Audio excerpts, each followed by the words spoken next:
And here's a video review for Transformers Prime Voyager Bulkhead. This is one I've been really excited for. I've been waiting for this guy ever since BotCon, because he's just really cool.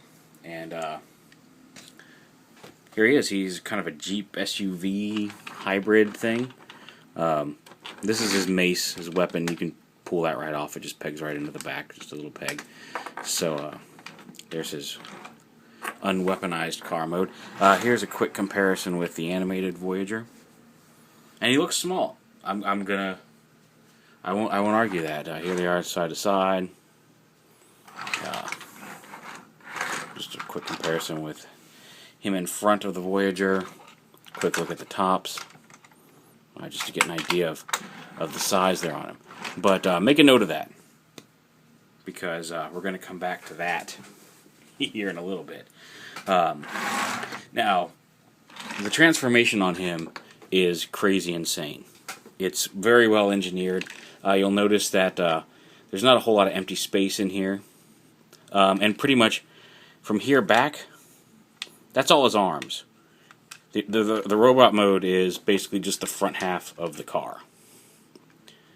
I know, that's crazy, isn't it? Just wait. So, to transform him, you start off by, you'll see his waist right here. You grab the front wheels and you extend this whole thing down. Just like that. It slides out of a hidden piece up in here. Split the legs, bring them down, and then the legs themselves are collapsed up. You flatten them out like that, and flip out the feet. Just like that.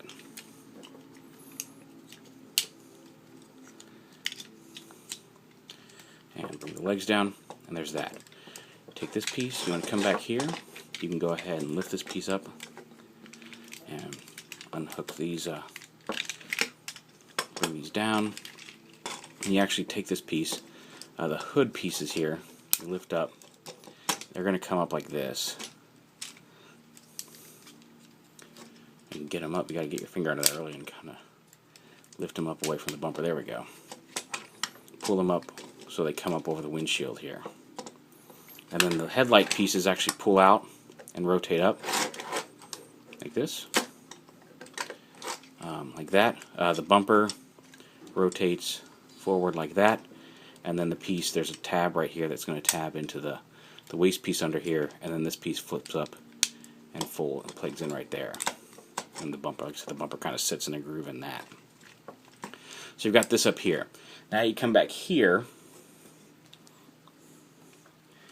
and you split this piece off. Actually, you want to lift this piece up. This piece locks that piece in place. And then pull these side panels out.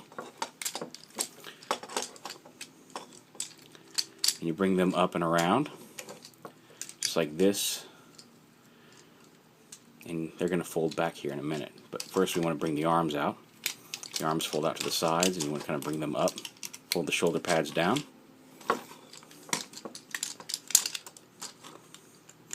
The shoulder pad down. It's looking 3D here because of the shadow, I'm sorry.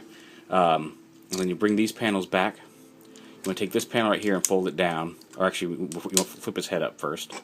Just flip his head up and around. Fold this panel down. And you'll see a couple little grooves right here. You bring this piece back. You're going to tab that right in there. And that holds the side panel very securely in place. You bring that around like that. And then you bring the wheels up like this. Fold the chest panel in a little tighter. Bring the arms down. Flip the hand out. And again, flip the hand out. Put it down. And there's Bulkhead in robot mode. Now, these panels stick out a lot on the back, and you can, I mean, they are on hinges. You've got a little bit of option in how you want to display them. And you can fold them back like that. I usually just tilt them in a little bit, just so they're not sticking straight back out. But you can, if you don't want to tab these in, you can actually fold these down and under like that. I think that's how he comes packaged, actually, with those folded down. There's a lot of different ways you can fold these up.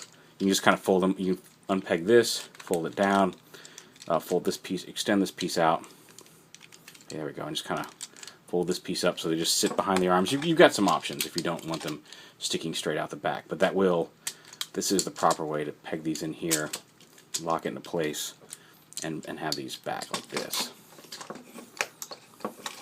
Bring the chest panels in. And again, you can flip his hand forward. You can kind of pretend that's his cannon. If you want to just not peg in the mace, you can pretend he's got his cannon. It's a little small for his cannon, but it works. Or you can just peg the mace right in there like that and give him his mace weapon. Also, you'll notice these panels on the side collapse. That's for transformation, just to help those arms collapse back into the rear of the car.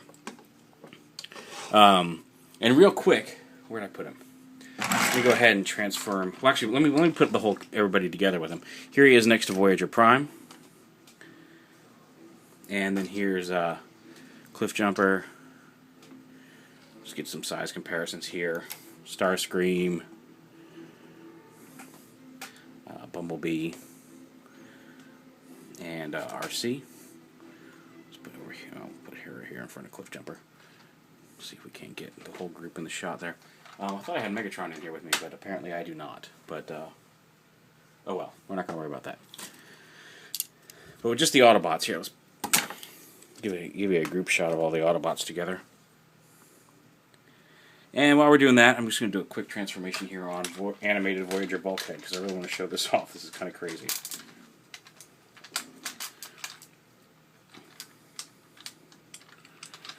feet down.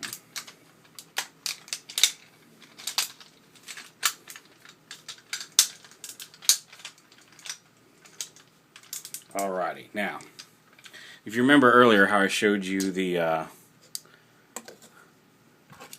vehicle mode comparison between the two of them, Bulkhead next to his animated counterpart. Well, here it is in robot mode. Yeah.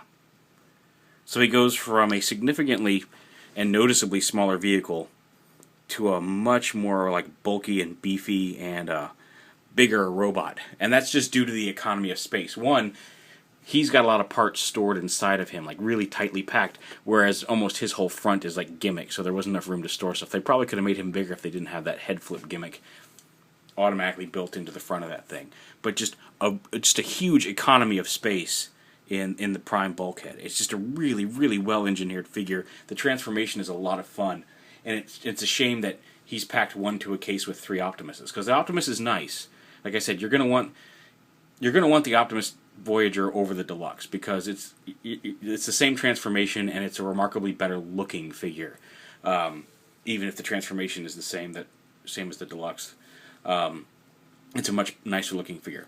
Bulkhead is just genius. The transformation is fun, the look is very nice, and I really can't say enough. I can't praise this figure enough. I really, really like this figure, and I'm sorry that, and I'm not really sorry, it's not my fault, but it's a shame that he's not going to be... He'll probably get repacked in later waves, but in this initial first edition wave, he comes one to a case with Prime, and I really hope they revise that, because he's just a really nice and worthy figure to pick up and put on your shelf. So yeah, there he is. And the Voyagers come in this... you can kind of see the packaging here. Just this first edition packaging. There's Bulkhead's box.